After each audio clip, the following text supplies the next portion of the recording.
Good evening, sweetheart. It's Maggie.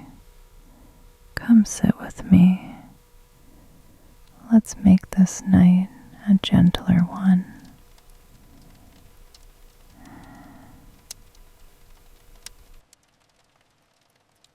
Tonight arrived the way it often does here, quietly, with rain that doesn't rush, and a sky that seems content to stay gray a little longer.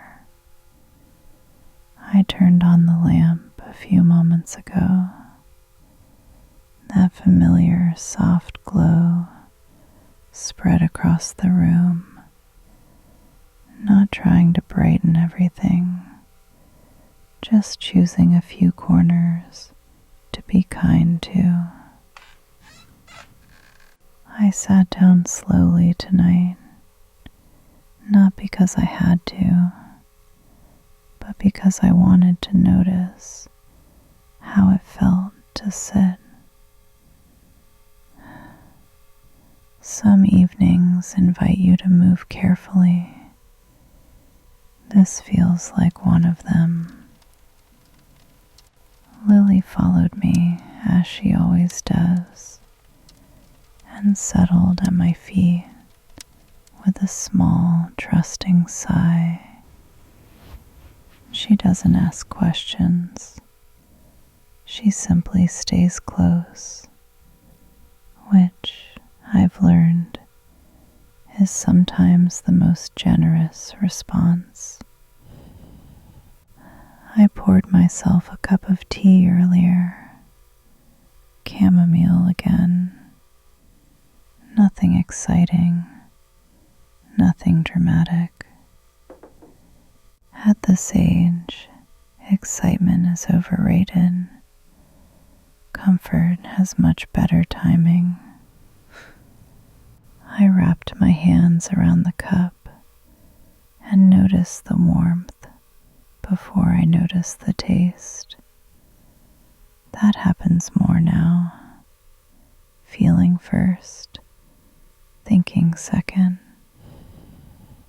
And that's when it crossed my mind. Not suddenly, not loudly, just quietly enough that I almost missed it. There's a small fear I carry with me these days. Not the kind you announce, not the kind you write down or bring up over lunch. Just a small one. It doesn't wake me in the night. It doesn't make my heart race. It doesn't even feel dramatic enough to deserve attention. And maybe that's why it stays. Sometimes it shows up when I'm buttoning my sweater, or when I pause halfway up the stairs, or when I sit like this, hands around a warm cup, rain tapping gently against the window. It asks something very simple. Am I paying attention? Not in a frightening way, more like a whisper from the back of the room. I don't talk about it, not with my children, not with my friends, not even with myself, not directly, because it's not big enough to deserve worry, but not small enough to ignore forever. It's not fear of pain. It's not fear of hospitals or bad news. It's the quiet awareness that my body and I were no longer fluent in each other the way we used to be. We still communicate, but sometimes there's a pause, a delay, a moment where I listen a little harder than before. And I suppose that's what growing older does. It doesn't take things away all at once. It changes the way they speak to you. I took a small sip of tea.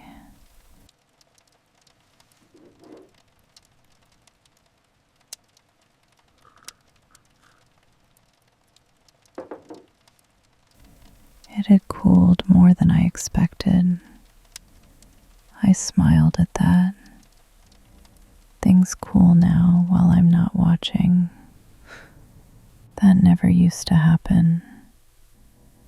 I adjusted myself in the chair, letting my shoulders drop the way they've learned to do, without instruction. There was no pain, no discomfort, just awareness. That's the part I don't mention, because awareness sounds so harmless, but it changes you. This fear, if I can even call it that, doesn't want solutions. It doesn't want reassurance. It just wants a seat in the room. And tonight, with the rain keeping time outside and the lamp holding its small circle of light, I decided to let it sit, not to analyze it, not to chase it away, just to acknowledge it. Sometimes that's enough for one evening, and sometimes that's where a gentler night begins.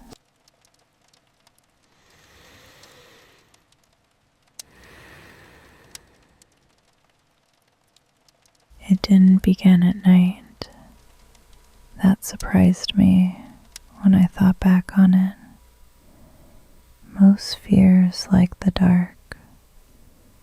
This one chose a morning. It was earlier this week, one of those gray Seattle mornings where the rain doesn't fall so much as hover.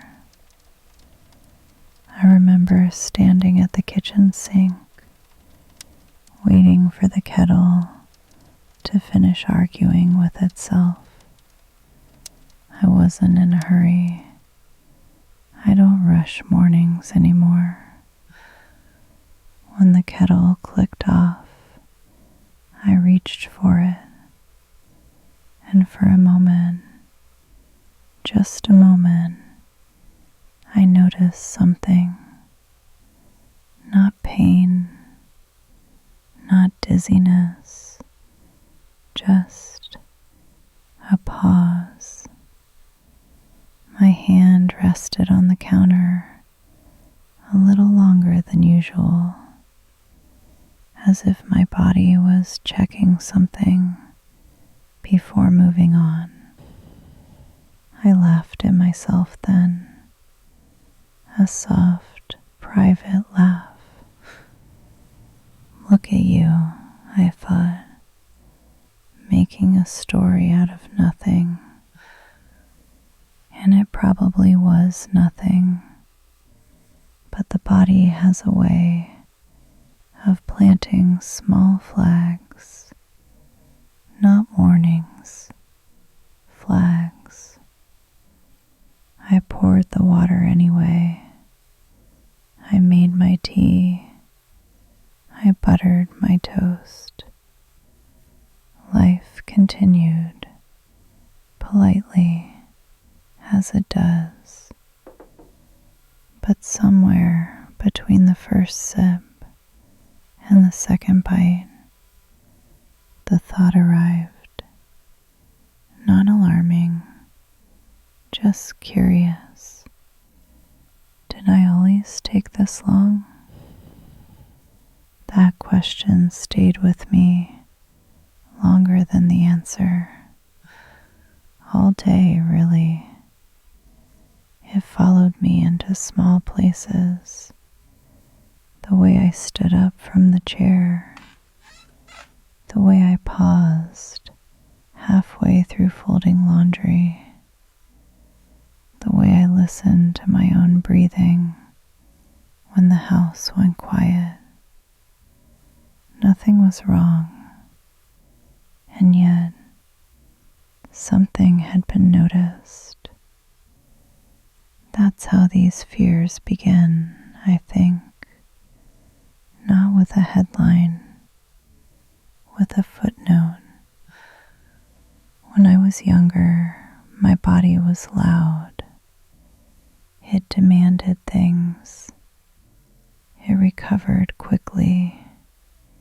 It forgave mistakes.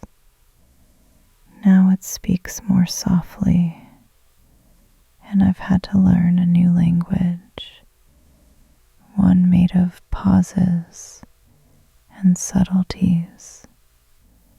By afternoon, the rain had thickened. I watched it through the window as I sat with my book unopened on my lap. Lily curled beside my feet then, too. She always knows when I'm thinking too hard. She pressed her warm weight against my ankle, as if to remind me where I was. I didn't tell anyone about the morning. There was no reason to. Nothing to report. Nothing to solve. But that small awareness, it stayed, not heavy, just present. I noticed myself checking in more often. Am I tired or just quiet? Am I slow or just careful? Am I changing or just paying attention? Those questions don't come with answers right away. They sit, they wait. That evening, when I made tea again, I held the cup longer than usual, not because I needed warmth, but because it felt grounding. There's something about holding something solid when your thoughts feel a little too light. I thought then about all the women I've known who never spoke of these moments, who smiled, who continued, who carried small uncertainties quietly, like coins in a pocket. They weren't afraid. They were attentive.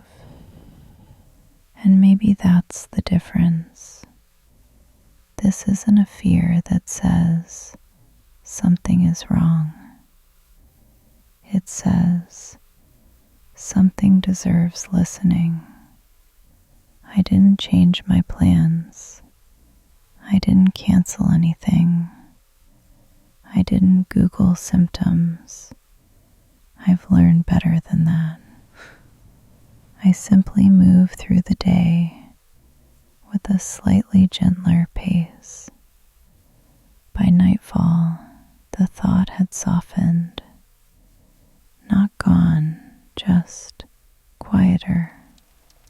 And sitting here now, with the rain finding its rhythm again, and my tea warm in my hands, I realize something. This fear didn't arrive to frighten me. It arrived to introduce itself. And tomorrow night, I want to tell you why I've never said its name out loud. But that's for the next part. There's a reason I don't talk about this fear. It isn't because I don't trust anyone. It's because I do.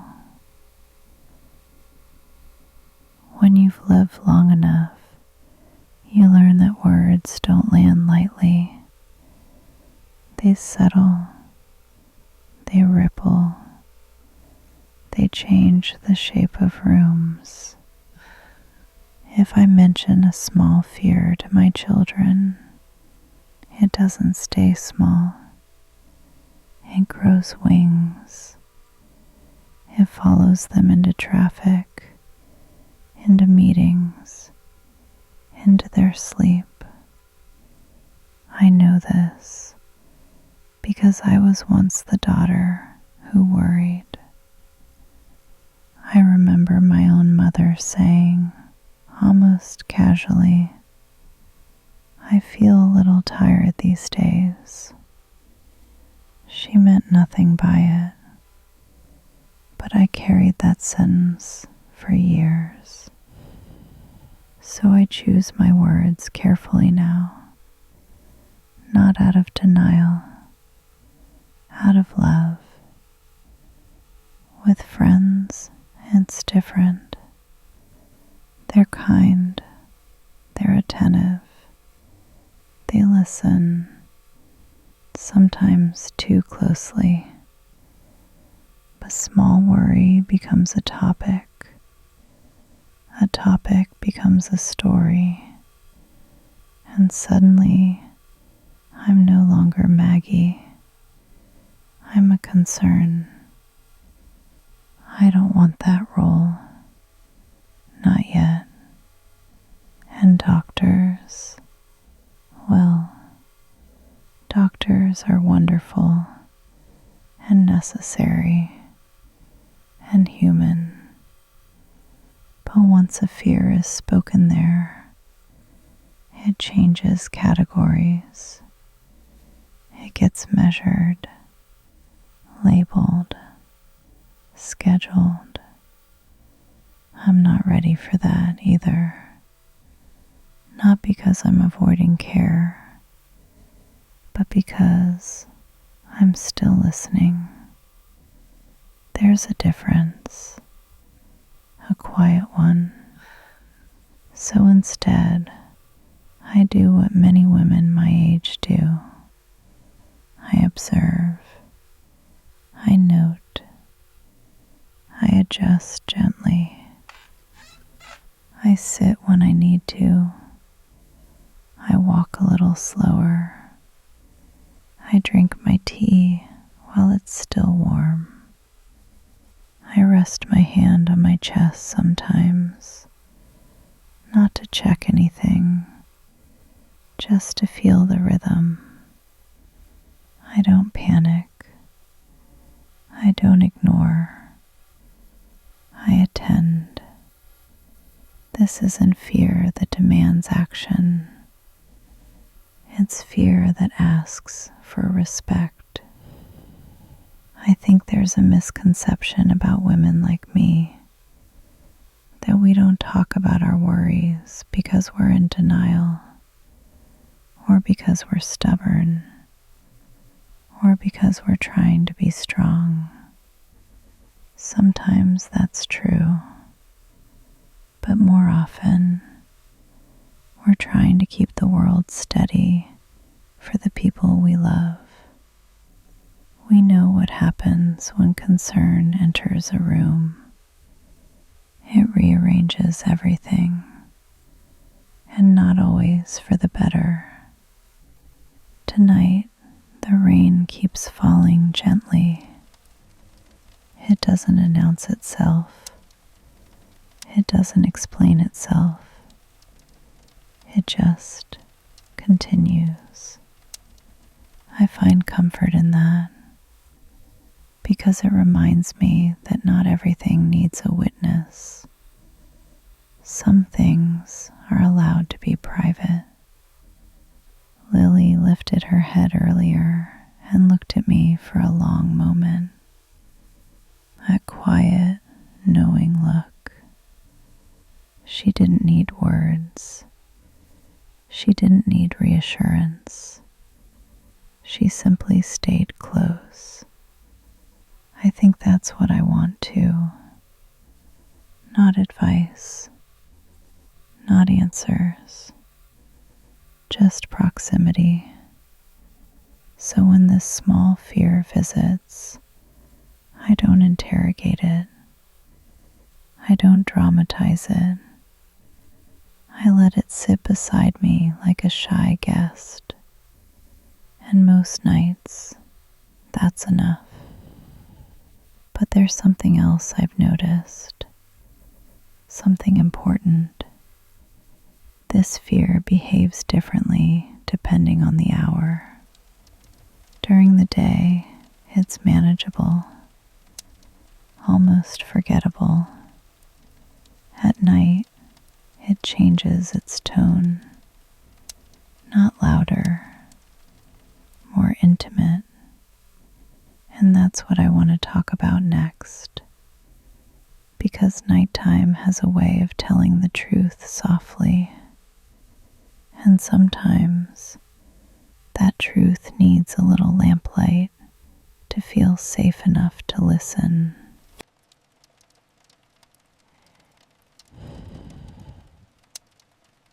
Night changes the way fear speaks, not by raising its voice, by lowering it. During the day, this small fear behaves itself. It stays in the background. It lets me run errands, answer messages, smile at strangers. But when evening arrives, when the lights soften and the rain starts telling its quiet story, it moves closer, not to alarm me, just to be heard. I notice it most when I stop doing, when my hands are still, when my body finally has permission to speak in full sentences. That's when the questions come, not the loud ones, the gentle ones. Did you feel that today? Was that new or familiar? Are you resting enough? They arrive without judgment, which, strangely enough, makes them harder to dismiss. I took another sip of tea earlier.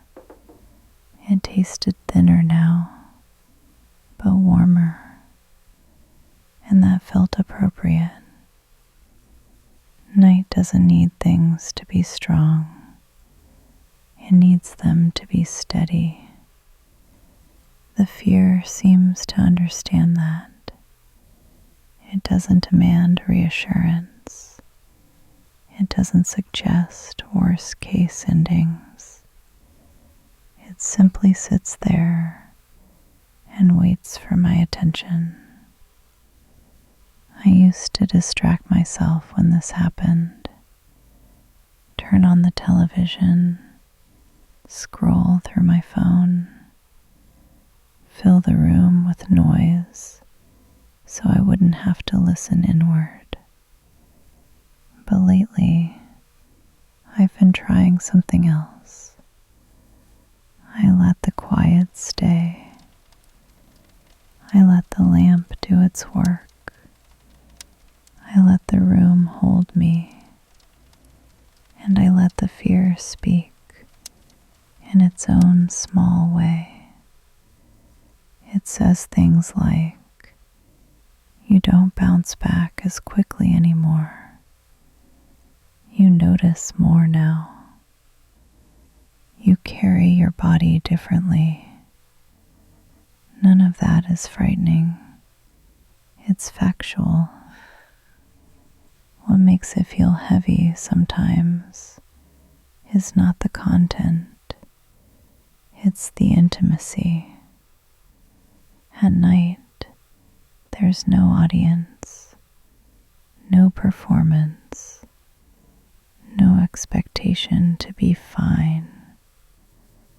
It's just me and my body having a quiet check-in. I rested my hand on my lap and felt my breathing slow on its own. That always surprises me, how the body knows when it's being listened to. Millie shifted again at my feet. She pressed closer, as if to say, "You're not alone in this." She never tries to fix anything. She just adjusts her weight. I think that's what the fear wants too. Not answers, not panic, just adjustment. At night, it becomes less about what if and more about how I move, how I rest, how I treat myself when no one is watching. The rain outside softened further. It's still there, but gentler, like it has decided this evening doesn't need intensity. That's when I realized something important. This fear isn't trying to take anything away from me. It's trying to slow me down just enough to keep me here in my body, here in this chair, here in this moment. That feels different, less like danger, more like guidance.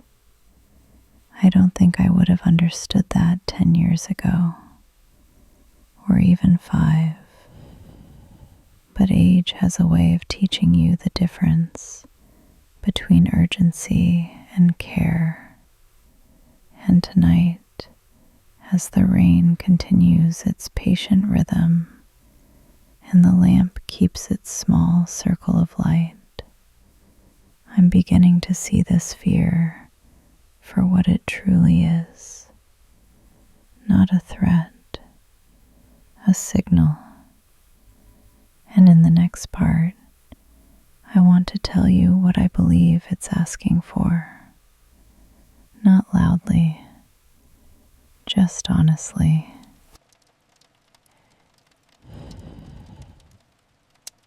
It took me a while to understand this, longer than I care to admit. This small fear, it isn't asking for certainty. It isn't asking for guarantees.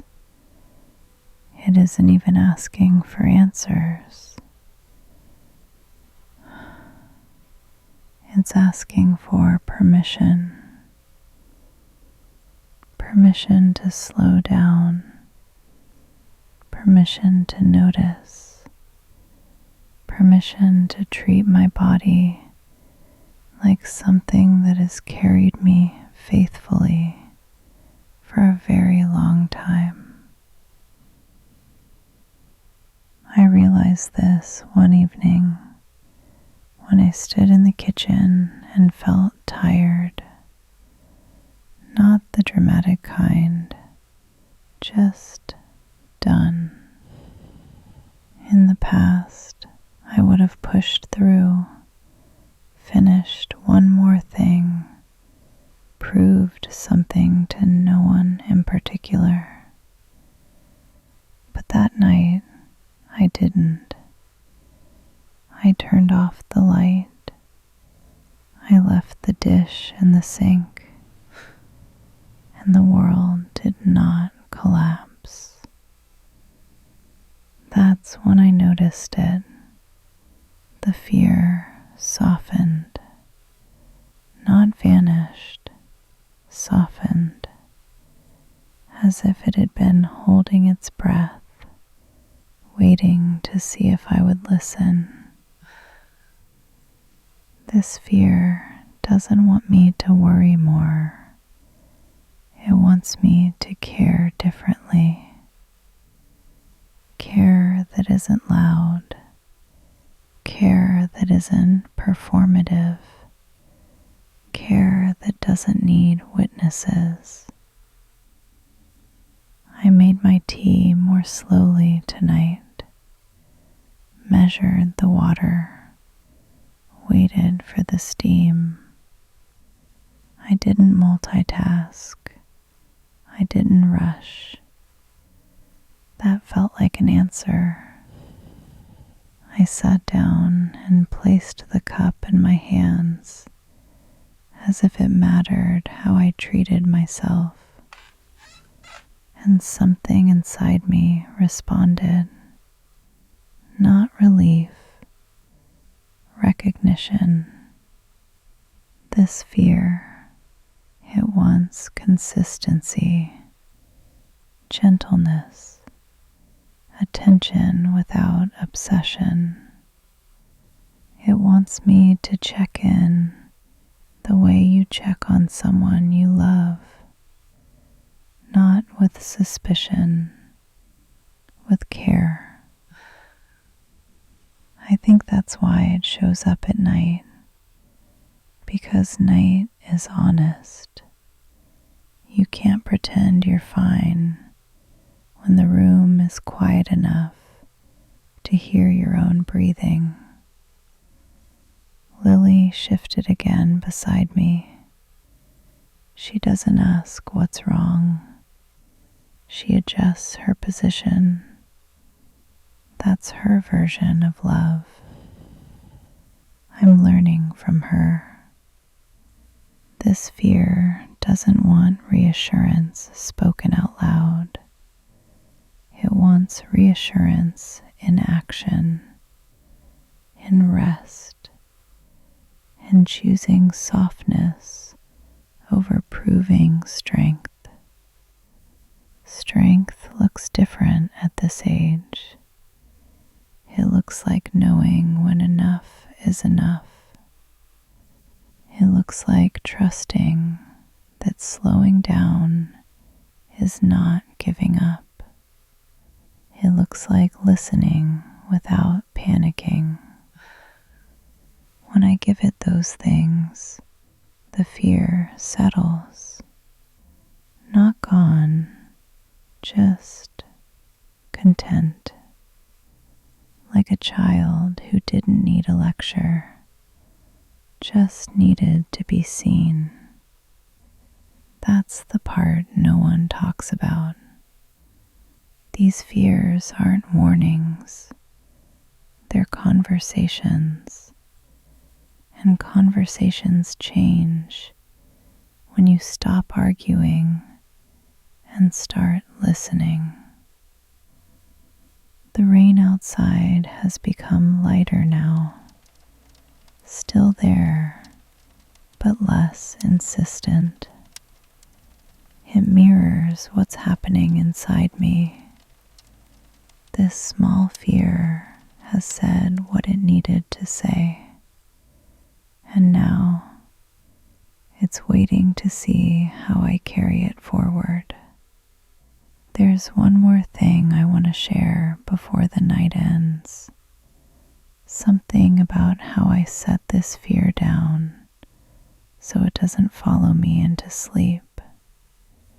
And that is for the final part.